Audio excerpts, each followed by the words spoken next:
On the Perimeter, Securing Fragmented Networks with Zero Trust webinar. My name is Adele Geronimo, and I'm the editor of ITP.net, and I'll be the moderator for today's discussions. For many years, many enterprises have been slowly adopting remote working as they recognize the advantages it brings to workforces such as flexibility, work-life balance, and increased productivity.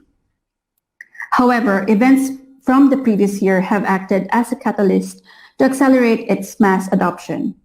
While workforces are coping well, with studies showing that remote workers are 35 to 40% more productive than their in-office counterparts, there remain significant concerns when it comes to cybersecurity.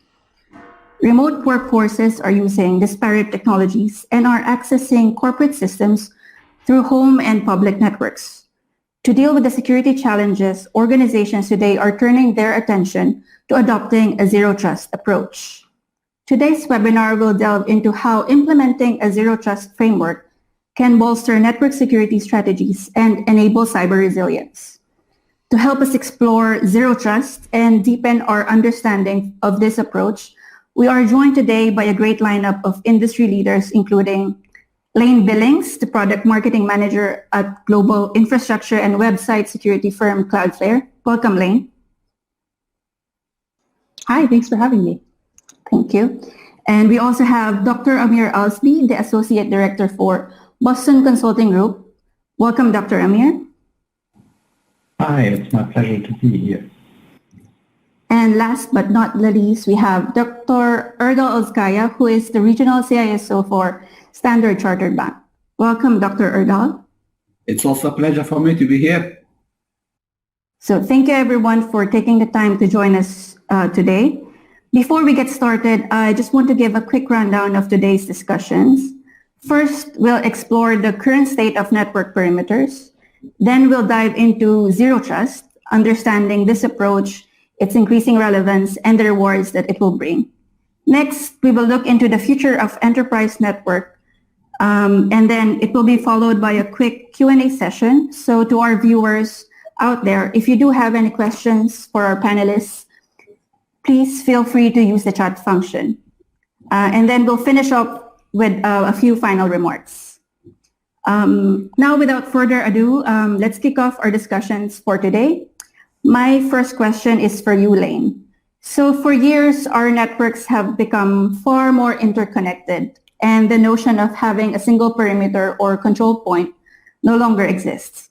The industry has been abuzz for some time about the dissolving perimeter and whether traditional network security tools such as firewalls are even necessary anymore.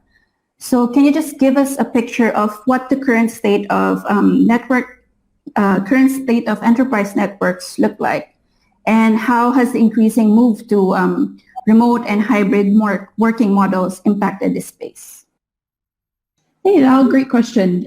Thinking about the challenges that we hear from our over 10,000 customers that are using our Zero Trust security platform today, we hear about three major challenges that result from the kind of in-between state from having a lot of solutions like firewalls and on-premise appliances in place while we are migrating more and more applications and services to the cloud and while more users connect from home. And those three big challenges are, number one, complexity. So when security leaders look across their network, they see a combination of different policy enforcement points across their firewalls, across their VPN, across their identity providers that are proving difficult to manage and difficult to secure and protect. We also see issues around visibility. So as companies adopt more and more heterogeneous or more and more diverse sets of applications and services, the logging and the ability to understand employee activity inside applications becomes incredibly complex. And especially as companies have adopted remote work, some of those visibility tools that they had in place that were connected to offices are no longer relevant. And so companies have had to take approaches like split tunneling out traffic from their VPN to reduce load on their VPN with more employees connecting remotely. And in that process, they've lost an entire set of logs that they would otherwise have if employees were in the office. So we see a lot of challenges around visibility that organizations are looking for answers for. And then the final issue is around challenges with risk, with business risk, failover risk associated with having a tremendous amount of employees connected through centralized tools like a virtual private network all at one time, where there becomes issues of business productivity with a single point of failure. But then also with security risks. As companies figure out how to protect their corporate perimeter, they may be using tools like virtual private networks or VPNs that once attackers are able to infiltrate, they're often able to access multiple different resources and multiple different applications all at once. And so the major kind of three pain points that we hear the most often are around visibility, complexity, and risk. And while there's so many opportunities associated with moving to the cloud and remote working that really can simplify and provide a ton of value and create a lot of opportunity for security teams to really modernize their security programs and simplify the set of tools that they're working in. Today, we really see them kind of wading through the morass of those three major issues. Okay, thank you so much for that, Lane. Dr. Amir, are you seeing the similar trends as whenever you're speaking to your customers and your clients? So I would say we are living in a complex world this day where we see that the traditional approaches of securing companies and networks are no longer working. And we see that, for example, in studies that showing that the current probability of getting hacked within 2 years is actually 30%. So if you think about that, 1/3 of the companies, at least according to studies, will get breached in 2 years. And that shows that the traditional approach is no longer working. And why is that so? That is so because we have a hyper-connected world. We are no longer living in a world where we can place firewalls in front of systems and assume that everything will be safe. This approach is no longer suitable. We have a hyper-connected world. We have suppliers connecting to you. We have cloud systems. We have all that connectivities. And so assuming that one point in your network is safe, or the concept of DMZ, that unfortunately is an old paradigm. That's the kind of the paradigm of a defender in a castle. And we now live in a reality where you have to assume that your network or some parts of your network or your companies or subsidiaries are breached. And that even becomes more complicated if we look at the whole technology stack. If we think about a modern application has more than 100 dependencies. And out of this dependency, there is a high likelihood that at least one of these dependencies is vulnerable. So we need to have a new approach. We need to assume that stuff is corrupt, and therefore having a kind of a zero trust approach, not only on the network, but as well as a general paradigm, is really key to increase the resilience and reduce the impact of potential breaches.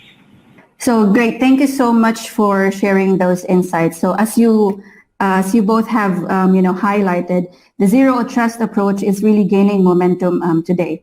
So Lane, can you just to give our audience a bit more understanding on what a zero trust framework entails? Can you just give a brief overview on why is it really getting plenty of attention today, and what does the approach actually entails? Absolutely. Yes. So the traditional models that many companies use to secure their corporate resources relied on a user's physical location or their network location, attributes such as their IP address. And so when you think about what working looked like 20 years ago, when the majority of employees were reporting into the office and they were accessing resources from predictable places at predictable times, it made sense for security professionals and networking professionals to construct a corporate perimeter based on where employees worked. And because of that, they had to, when remote working became more popular, really connect employees back into that physical location through tools like virtual private networks that really all they did was just kind of replicate the same model. As more and more resources move away from being hosted on premise or hosted centrally at an organization's headquarters and move to the cloud, this idea of really putting a fence or putting a perimeter around resources that are in the cloud, that are in multiple different data centers, or that are in data centers that a company doesn't control, it completely breaks down. And so what Zero Trust does is inverts the paradigm from trust being based on where an employee is physically or what their IP address might be, and inverts it to say that there is no inherent trust in where an employee is or what device they connect from, but rather every time an employee attempts to connect to a corporate resource, whether it's an on-premise application or a cloud application or data within a cloud application, that by every single request, we will enforce some level of context-based and identity-based rules so that they have to actually assert and prove their trust before gaining access to applications every time.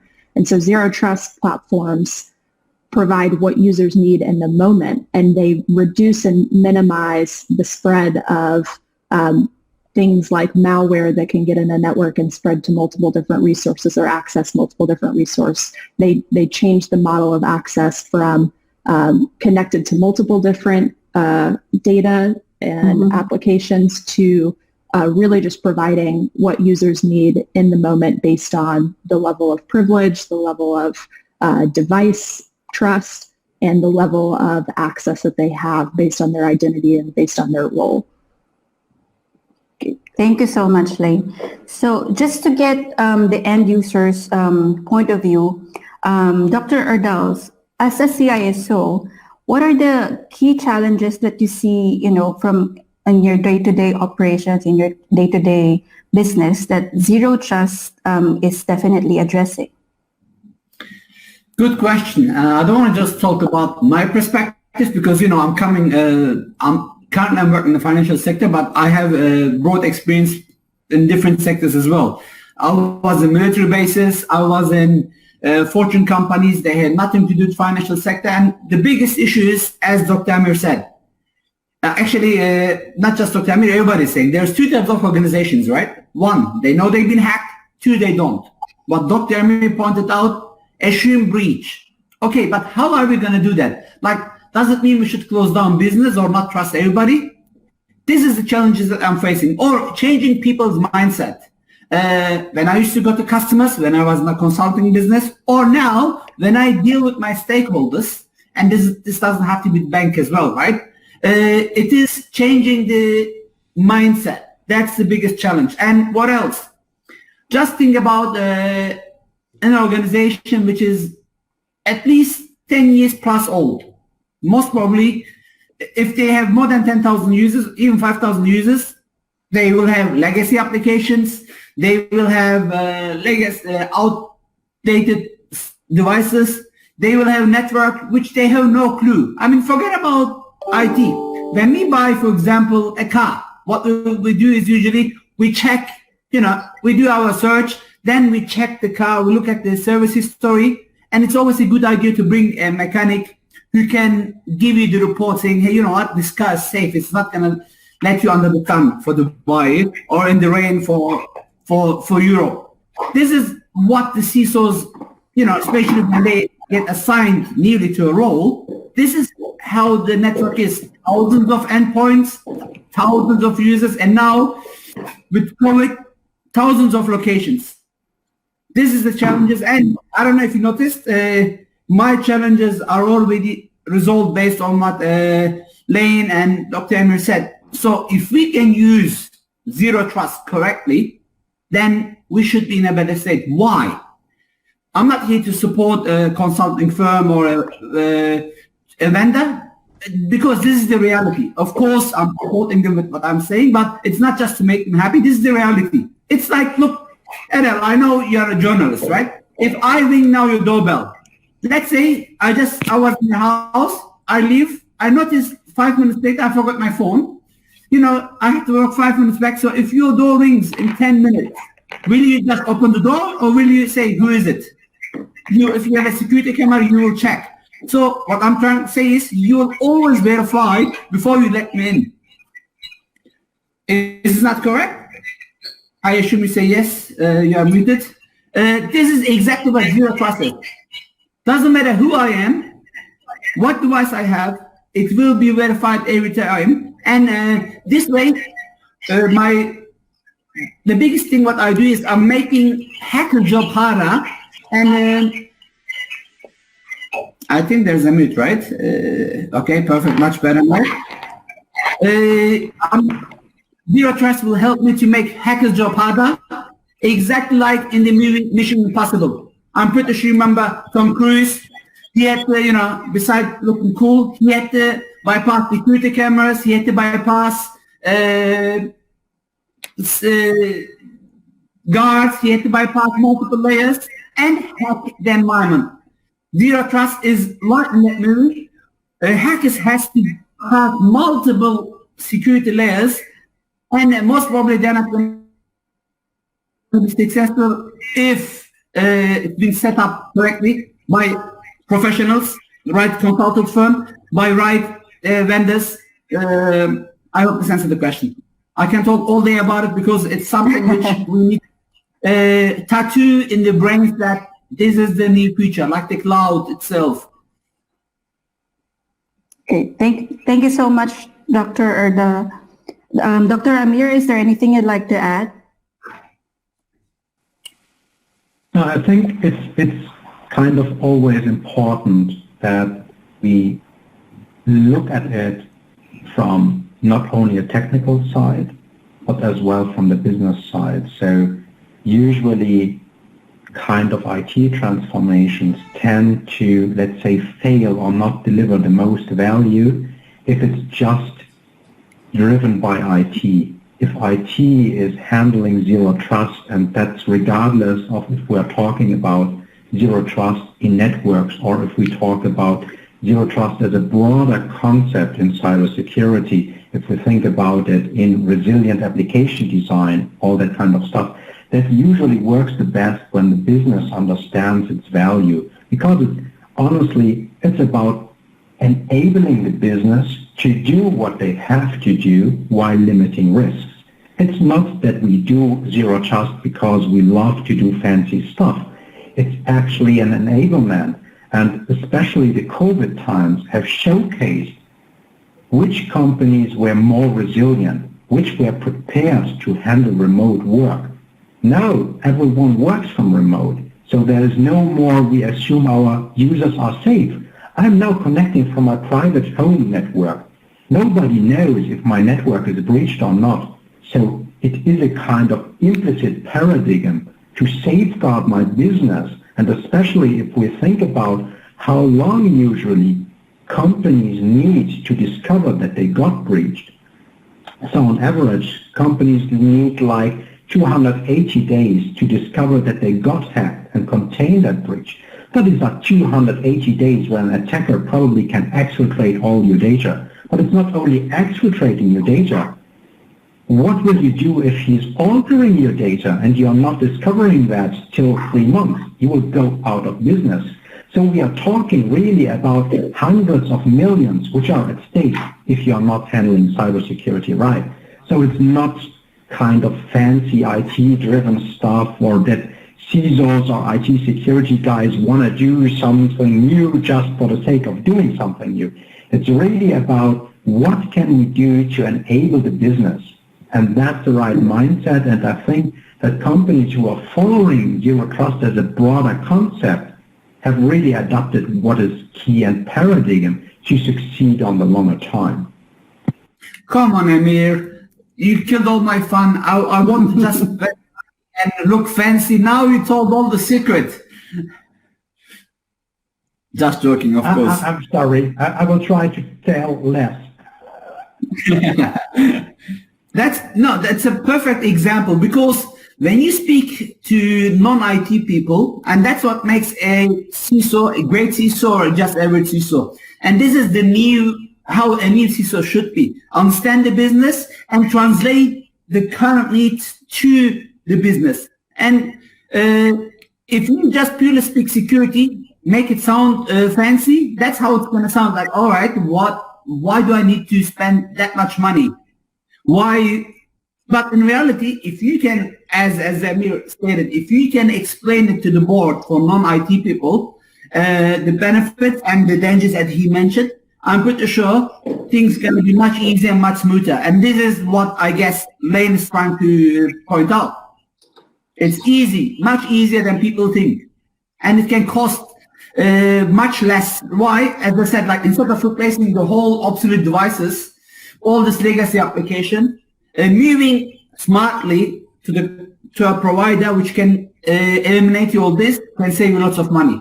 But moving smartly is the key word here. Great. Thank you so much for giving us a good picture of Zero Trust within enterprises. And you're right, Dr. Erdal, obviously the role of the CISO is to make sure everyone within the organization understands a specific strategy or a specific approach. And, that's the key to implementing any strategy or technology. It's having the right knowledge and proper understanding. So thank you very much for sharing those insights. So now that we've established what Zero Trust means, how can enterprises set the tone for Zero Trust? What's the first step that they can take towards implementing this kind of approach? Lane, would you like to give your thoughts on this? Well, I think it looks different for every organization based on where their areas of greatest needs are, or in some cases, what happens to be on fire. But for most companies, that starts with a focus on user identity. So defining what least privilege, so the concept of being able to give employees the lowest level of access possible that's necessary to do their job, and reducing areas where employees in specific roles have excessive access. And so really the first steps involved in implementing a Zero Trust security framework are often not focused on buying a new set of software or deploying a new fancy tool. They're often focused on looking at and really creating a mental map and a mindset around what does user identity mean, what types of context can we use to enhance our identity and access management program. So do we want to, in some cases, require that employees only connect to SaaS applications from specific devices, or are we comfortable with certain lower risk applications that anyone can connect to from anywhere? And so I think it really starts often with less the deployment of a tool and more internal discussions and really internal strategy setting around what user identity and access management should look like across the company, and what levels of access what employees need. And then from there flows the implementation of tools like single sign-on and tools like Zero Trust Network Access, which is in Cloudflare's wheelhouse, where we're able to aggregate and combine multiple different identity providers and multiple different sources of signal to apply access controls consistently across the entire company's set of applications and services. But really it starts with internal dialogue, internal conversation, and it starts with a strong understanding of user identity and least privilege across the company. Great. Thank you so much, Lane. Dr. Erdal, is there something you'd like to add to that? I think she explained it well. As I said, please, look, you will doesn't matter, for example, me, I got a PhD, I have books, this and that. Yes, maybe I'm rated in Zero Trust, but I know I will need a good partner, good vendor.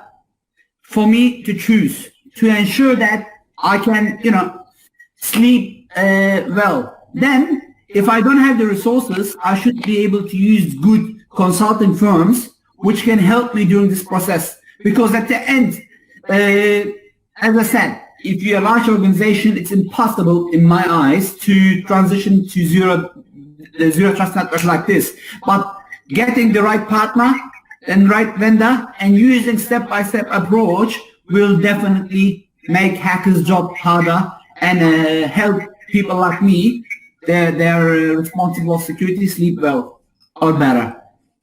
Okay. So obviously not everyone can immediately get zero trust right. So what are the common mistakes and misconceptions around zero trust that, organizations are facing, which are, stifling the mainstream adoption of this model? Dr. Amir, would you like to share any possibly, interactions you've had with your clients? What are the, challenges that they are facing?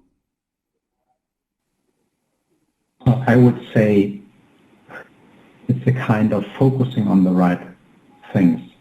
It's focusing on the right value levers. So what really is driving value? For some companies, it could be using the right technology, but kind of trying to aim for full transformation in a big bang approach usually will lead to limited success, to unhappy business stakeholders, and overall leading to users who will circumvent all of the mitigations you have placed. So it's really kind of, as every kind of battle, laying out your land. What is the kind of the reality that you have? Every company is different. Every company has a different history. Every company deals with a different set of, let's say, threat scenarios. For some companies, nation-state attacks are common reality.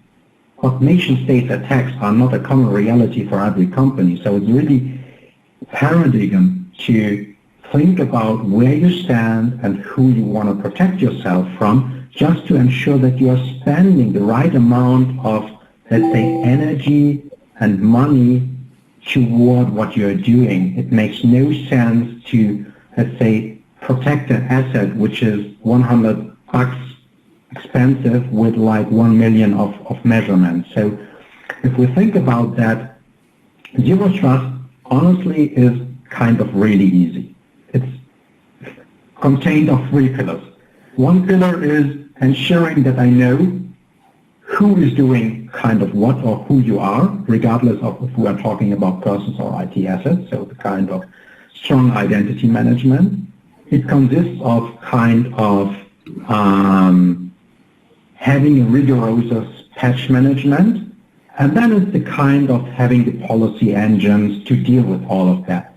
But if we don't have a strong identity management, if we don't have strong authentication, we can have the best technology which exists on the earth. People will just steal your password and infiltrate your infrastructure. So you can do what you want. Same thing is if you have strong identity protection mechanisms, strong authentication mechanisms, and you're not patching your infrastructure, people will use public exploits and breach it.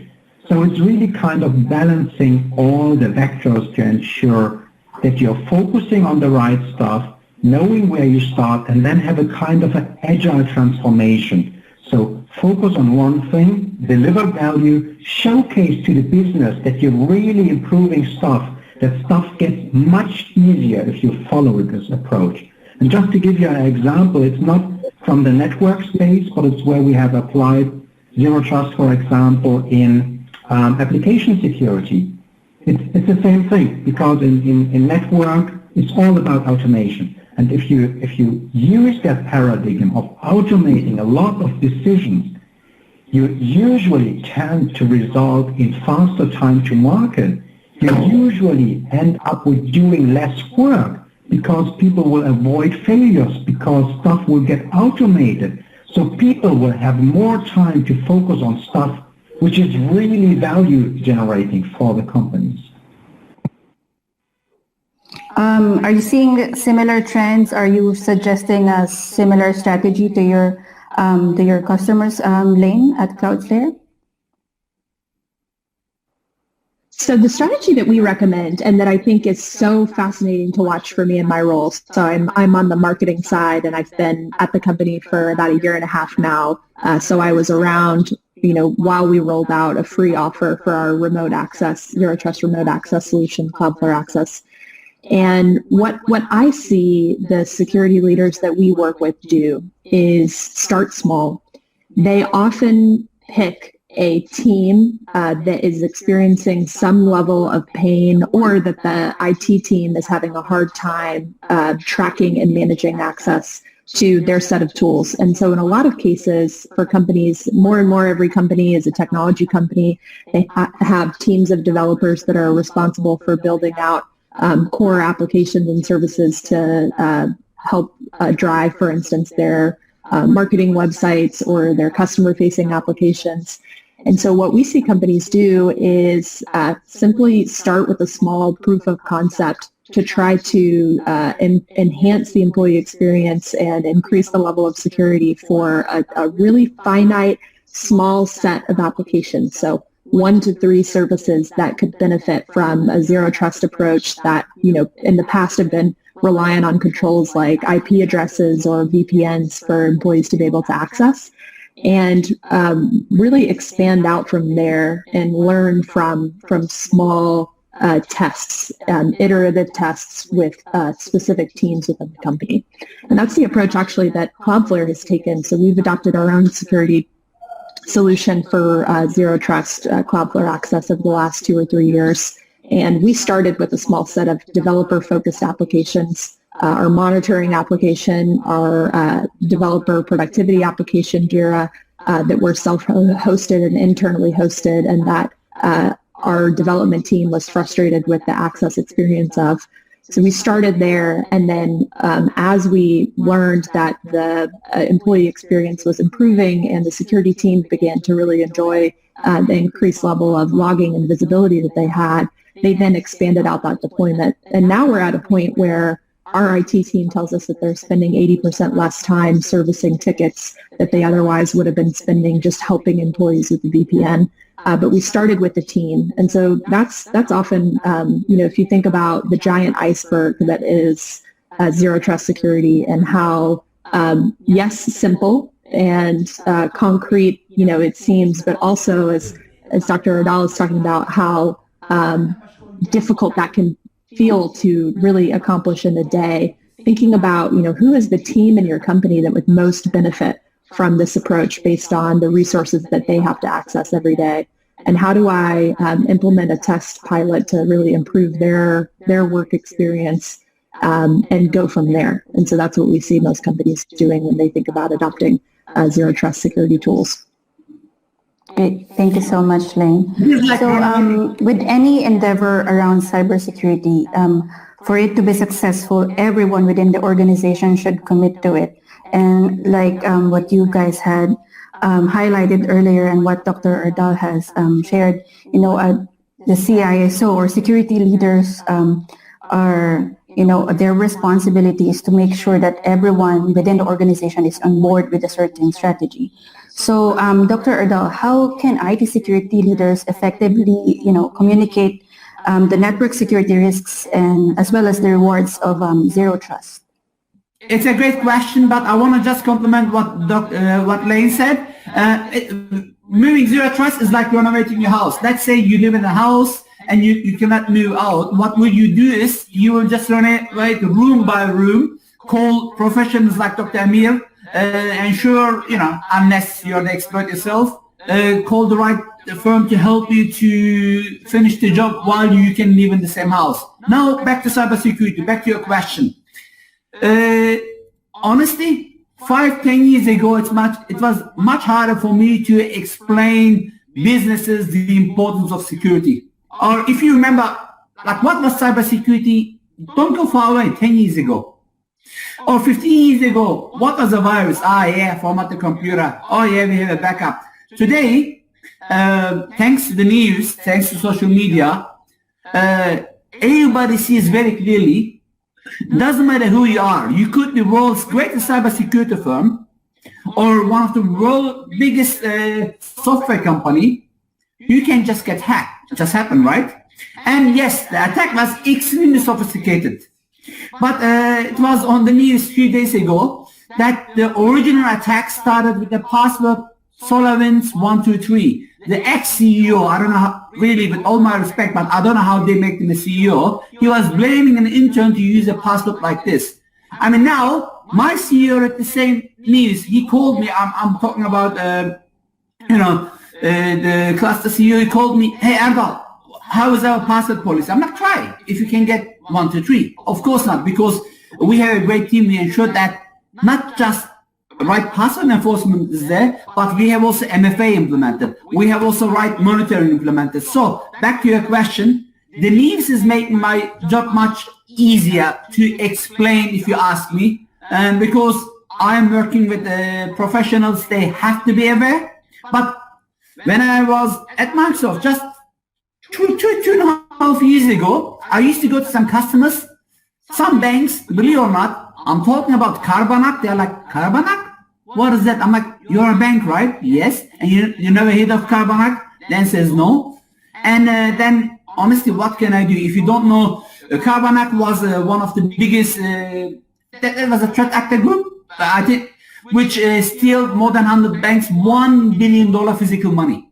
And, you should know what's happening at least in your area. It's like, look, if you know, for example, I'm going to hit you, Dr. Amir. Right now, what will you do? And I'm a bigger guy than you, you will probably protect yourself, right? So this is exactly what we should do. Be aware. If not, have a proper threat intel partner who can notify you with all this information. Have proper monitoring to compare, or IOCs or whatsoever, to be able to compare all this and improve your security posture. And this is, I think, today CISO's biggest job. It's not just CISO's, but also CEO's job probably, to ensure that everybody is aware of cybersecurity, from the cleaner till all the way to the shareholders of the company, even customers. Because as defenders, as I said in the beginning of the chat, we have tens of thousands of endpoints, users. I have to protect everything, while the hacker has to find one vulnerability, one attack vector, for example, Exchange, right? And attack through this vulnerability. If I'm not patched, doesn't matter what system you're using, because it's a 0 day, you'll be affected. But if you have if you can microsegment and if you have diamonds and you don't keep your diamonds if you don't keep your valuable items next to your unvaluable items, then you can protect them better. And this is what it is, I believe. Again, we can talk all day about it, but just as highlight, we have to ensure as security professionals that everybody helps to contribute. Back to the example, if I have proper partners, if I can detect one part of the attack as a defender, I can stop the rest. While the attacker, remember, has to find one attack vector. But if someone just says, you know what, my Exchange server is slow today, and I believe this spam message, has a virus, could be false positive, but maybe bypass the tool somehow. If they can report it to us and we can look at the details, maybe we can stop the rest of the attack. So the benefits of sometimes having a proper system will help will help the maturity to come up, especially if people contribute towards security. Very well said, Dr. Erdal. I just would like to ask Dr. Amir, is that a trend that you're seeing today? Are CEOs or other C-level executives being more open to knowing more about cybersecurity and approaches like zero trust? Yes, I would say that all the breaches, all the problems, GDPR and a lot of other movement have contributed a lot to GDPR with the 4% fines of global revenue has as well kicked in. So companies have more and more money these days to, let's say, protect themselves.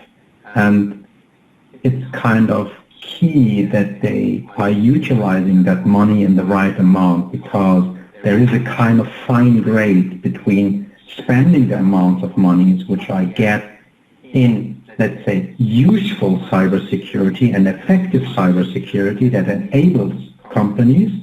So that's one way of spending it. And the other way of spending is in investing only in protective technology, probably, that will slow down the business, that will make it more complex, that will honestly reduce the change, because they are so afraid that change always will involve increases attack vectors. So CIOs, CEOs, CFOs, who usually own the risks departments, are this day more and more approachable than they were years ago. So they really understood that cybersecurity really is a C-level task or obligation.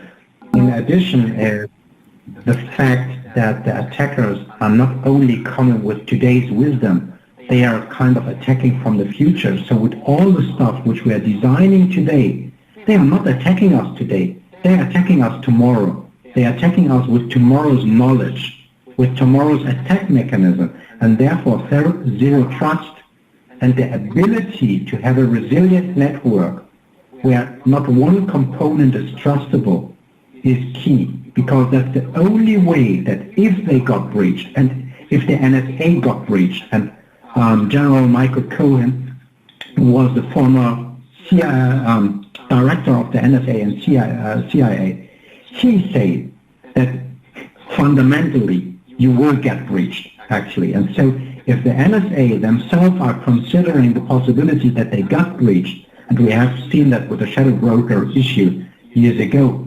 then nobody from us can kind of be sure that he will not get breached. And therefore, being able to mitigate and limit potential breaches is really important, and having a zero trust concept and an assume breach mindset overall is one key to limit the damage in case of something will happen, which hopefully will not happen to any of us. Great. Thank you so much, Dr. Amir. Steps to ensure that, to minimize this, right? Like if we put proper segmentation, if we have proper incident response plan, then even if it happens to us, we can come quicker back. I totally agree. Well said, Dr. Amir. So basically, network visibility, network control and management, as well as a proper understanding of your organization's security posture is vital for enterprises today. That's the key to succeeding with any security strategy. So as we evolve to a society where remote working or hybrid working models are the norm, why are these factors becoming more and more pertinent? Sure. So, well, I think there's just a tremendous amount of opportunity for companies that are able to really embrace zero trust frameworks, whether they are able to apply that across every single application or every single service in their business, or whether they're really incrementally taking it on. I think where I feel really excited about the future of companies and, the changes that have been made over the last year, and I talk to so many IT and security professionals and leaders who just tell me that they're so proud of what they've accomplished in the last year as they had to adapt to such a sudden change with more employees connecting from home. I think that there's just tremendous opportunity for security teams to be able to focus more on strategic work and more on proactive work. So working, for instance, with developers to think about, okay, how do we make the development process of building applications and services more secure, or really thinking about the needs of specific teams in their company and how the security team can partner with teams like marketing and communications and really enable not only more secure policies, but also really become an enabler for business across the company. And so when companies have adopted both the set of tools, and I would say tools like Cloudflare for zero trust application access or zero trust internet browsing, they're able to get out of the daily work of having to triage IT tickets and having to implement so many different policies across so many different control points, and they're able to really be able to focus on more strategic initiatives that focus on the work that attackers are already doing of really thinking about the future and about tomorrow's threat vectors. And so there's just tremendous opportunity for companies that embrace this mindset at every point in the journey, and I think it's something that's going to make the work of being on a security team or being in IT at a company, large or small, feel more exciting and really change the way that people in the field feel about the work that they do. And so that's really what gets me excited thinking about the future. Great. Thank you so much, Lane.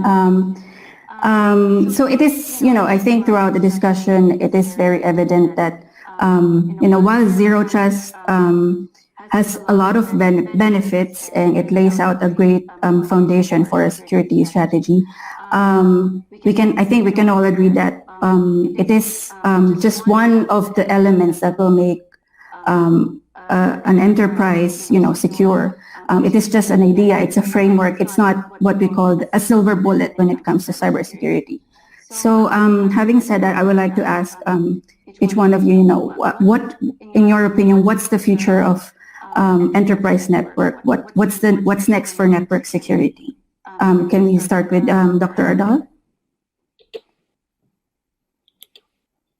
Sure, we can. What is next? This is the million-dollar question, right? I mean, the people, they know the answer. Probably they started to build already. And as Dr. Emir said a few minutes ago, like the hackers, they're attacking from tomorrow. For me, they're like the front wheel of a bicycle.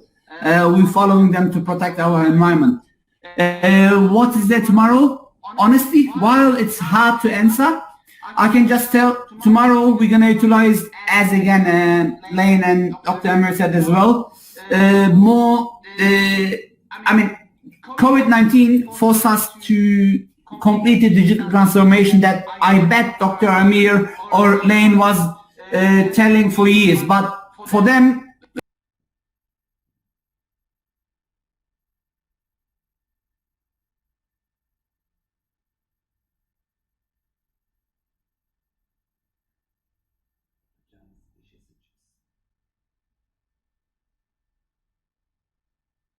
seriously?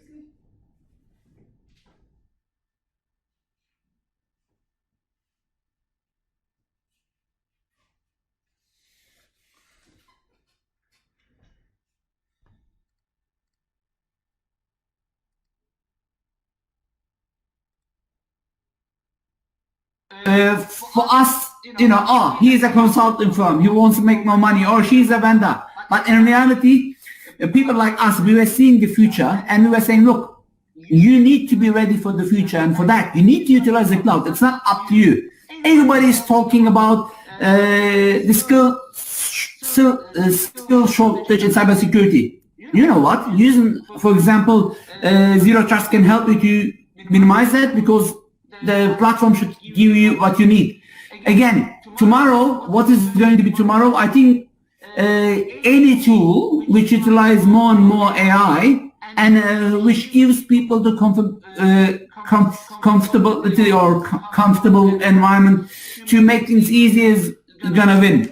I know I could not give a straight answer, but I worked with a couple of startups which I believe, when it comes to incident response, for example, BNRIs, which we're trying to automate the pain points that incident responders have, or in the other hand side, I'm pretty sure Lane or Dr. Emir, they're working, or their IP departments, they work on a solution which is going to make my job as a customer easier, so I can continue and invest in them. But to cut it short, anything which is going to make people's life easier and more secure is going to be successful. That's what I can give openly. Dr. Amir? I'm not sure if there is an answer which will be true in 2 to 5 years. It's like if anyone would ask me 5 years ago where I see myself, I wouldn't have kind of come up with COVID, this kind of stuff. I think that the mindset of dealing with the interconnected world, with dealing with the multiple suppliers, with dealing with multiple, let's say, supply chains in one application, with cloud, with remote workforce, with all that kind of stuff, that principles like zero trust, that principle like the NIST frameworks, where we don't focus only on protection, where we focus on detection of incidents, where we focus on quick reaction, where we focus on the recovery, so that we have a more balanced security that don't only put pillars in place, that these are fundamental which will make our infrastructure in general really more resilient. And to be very, very honest, I think kind of adopting zero trust and adopting the NIST cybersecurity framework, just to give 2 examples, and there are pretty much other examples out there, will take us the next 2 years. Because it's not a kind of a 2-month journey. It's really a fundamental shift from a defender in a castle to assume breach mindset, and that takes time. So probably when we have done that in 2 years, hopefully we will come up with something new that keeps us busy. And I'm pretty sure that with all the AI stuff that's coming, with all the cloud stuff that is coming, there will be more and more challenges. Lane?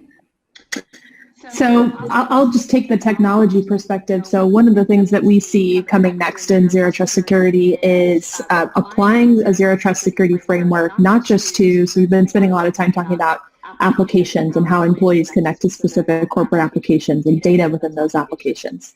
What we've been spending a lot of time thinking about at Cloudflare and what we're releasing some new innovations to address is how do you actually get out of the business of focusing on blocking threats for employees to be able to not be able to be phished or not run into malware online, but rather how do we isolate their entire interaction with the internet and get to the point where we're providing a zero trust internet access experience where employees really during the day are accessing the internet in an isolated, contained browser that really any place they go online, whether it's a personal site or a corporate application, as they run into threats on the internet, basically they're insulated from the impact of that. It doesn't impact their device and it doesn't impact the corporate network.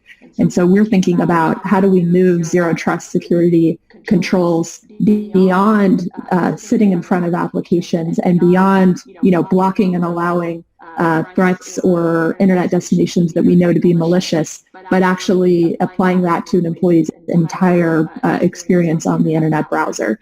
And that's really been an area of control that security teams have had a really hard time getting their hands around over the last 10 years. And so that's one of the predictions that I would make just from the technology perspective is that we'll see an uptake in adoption around protected internet browsing and applying a zero trust security mindset, not just to how an employee interacts with a corporate resource, but their entire interaction with their with everything that they do on the internet during the day. Great. Thank you so much, Lane. Thank you so much, everyone, for your insights. We now move on to a few questions from our audience. The first question is to Lane. So our audience wants to know how can SMBs leverage zero trust as well, or is it more geared towards enterprises? Yes, they absolutely can. And this is one of the biggest misconceptions that we hear from even our customers as they think about these frameworks like zero trust that are really championed by analyst firms that traditionally have very focused on larger businesses. Zero trust security is for everyone, and with cloud and SaaS products, any company of any size, especially for us, we actually decided that it was so important to us to make this accessible to small businesses that we have a free offer that basically is up for any company under 50 users. They can use all of our Zero Trust security products for free, whether you're a big company starting with a small team or you're a really small business that it's going to provide your whole security platform with this tool. And so Zero Trust security is for companies that are smaller. And in fact, the industry really needs small businesses to adopt Zero Trust security because threats to anyone in our space are threats to everyone. And so small businesses that are in, the supply chain and that are interconnected with larger businesses, if they're impacted by threats, it really does have a ripple effect. And so, yes, absolutely. Zero Trust security tools and Zero Trust security frameworks are relevant to companies of all sizes. And in fact, in a lot of cases, they can be easier for small companies that have a little bit less complexity in their network to adopt. And so there's just tremendous potential for small businesses to see a lot of value and a lot of impact out of implementing a Zero Trust framework and Zero Trust toolset. Great. Thank you so much for that, Lynn. And I'm sure that's a relief for many of our SMB audiences. The next question is for Dr. Amir. So, Dr. Amir, how would you advise enterprises, to improve their investments around network access control and move closer to a Zero Trust environment? So, in my opinion, they should start with a benchmark to figure out where they are, what their starting point is, and what will bring the biggest bang for the buck. As we elaborated earlier, kind of breaching passwords is an effective method that usually is successful in 80% of the cases, or it's kind of having a high likelihood of success. So if the starting point is companies not having strong identity and access management, that probably is an efficient and effective method as a starting point. If they have that, probably it's then better to kind of focus on segmenting their assets. So there is no kind of silver bullet there. It really starts with the benchmark. What is the starting point and what brings a fast success and what brings the biggest bang for the buck? Dr. Erdal, I have a question for you from our audience. So as a CISO, based on your interactions with your fellow security leaders and CISO as well, specifically here in the region, are you seeing more and more companies adopting a Zero Trust framework here in the region? It is like, let me say, like at the moment in Europe, for example, in London, diesel cars are not allowed to go into the city. Or I'm pretty sure in the region, you notice there are lots of electric cars start to pop up. So the future has begun, what Dr. Amir and Len was saying. If I were them, like I'm, as you can guess, in multiple WhatsApp groups, or we used to meet before more often, but now in user group events via digital tools, I think that's the best way. And, they said how, this and that, like great offer. Honestly, I have my own user group. I'm going to use Lane's offer to go. It's perfect opportunity to, like if you know you have a mic in your room, if you know there's a mouse in your room and you have the opportunity to go somewhere else, would you not take it? So if this room is not secure to keep your gold, your valuables here, you go to a bank, you hire a safe and you keep it there. And this is the basic concept of Zero Trust. Create any, if you cannot create a brand new network, you can just use one of the partners and micro segment and make things harder to reach. This is not what we do with the kids. Hot coffee, if you leave it in a tabletop, of course the kid is going to come and touch the coffee and burn themselves. But if you put it in a higher location where they cannot reach, you will secure not just the child, also your coffee. It's also important, right? I hope this answered the question. So the answer is yes. I see the maturity level. Honestly, I moved here 7 years ago. The maturity level is definitely going up. But are we there yet? From my perspective, no. Both of the vendors, they said we're getting there. That's what I see as well. Yes, they might have lots of customers already, but unfortunately, there are still some old school minds which we need to change. That we don't need. This we don't need. This, it's not the right approach. But either today or tomorrow, they will need to do it because unfortunately, this is the smartest way currently what we have to have a better or more secure environment. Great. Thank you so much, Dr. Ardal. So to close today's discussion, I just want to ask each one of you if you can share like one final message for our viewers today on how they can better prepare for the threats or the challenges that 2021 will bring to their enterprise. Can you just give one line or one message? Let's start with Dr. Amir.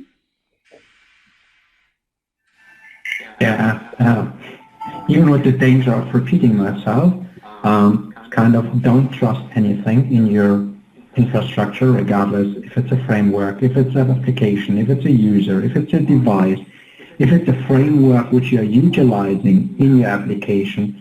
Each of them could get compromised, and trusting something usually leads to a bigger kind of breach, and therefore limit your trust wherever you can. Great. Lane? Absolutely. So on the note of limiting trust wherever you can, we've talked about some of the challenges with VPNs and how central those have been to connecting remote users in the past. What I would say is that you shouldn't necessarily seek to replace your entire VPN. That's not going to be possible for every company. But where can you reduce reliance on your VPN? Where can you connect users to an application without it and instead protect their access to services based on their identity, their device, their context, their country level? Really using the identity and access management features and the authentication controls that come with platforms like Zero Trust Network Access tools. And so the number one piece of advice that I would give you is you don't need to replace your VPN, but where can you take the reliance and where can you take the pressure off of it? That's one really tangible step that I think any company can take toward implementing a Zero Trust framework and enhancing their level of security. Thank you so much, Lane. And Dr. Ardala? Please take care of CIA, your confidentiality, integrity, and availability, or let's say in the language of Zero Trust, never trust, always verify. And I hope we're going to be seeing more shiny days, and we need everybody's contribution, that vendors and of course us customers, we need to all contribute in this because we are better together. Thank you very much. Great. Thank you so much, everyone. Thank you so much for taking the time today. Thank you, Lane from Cloudflare, Dr. Ardal from Standard Chartered Bank, and thank you to Dr. Amir from BCG.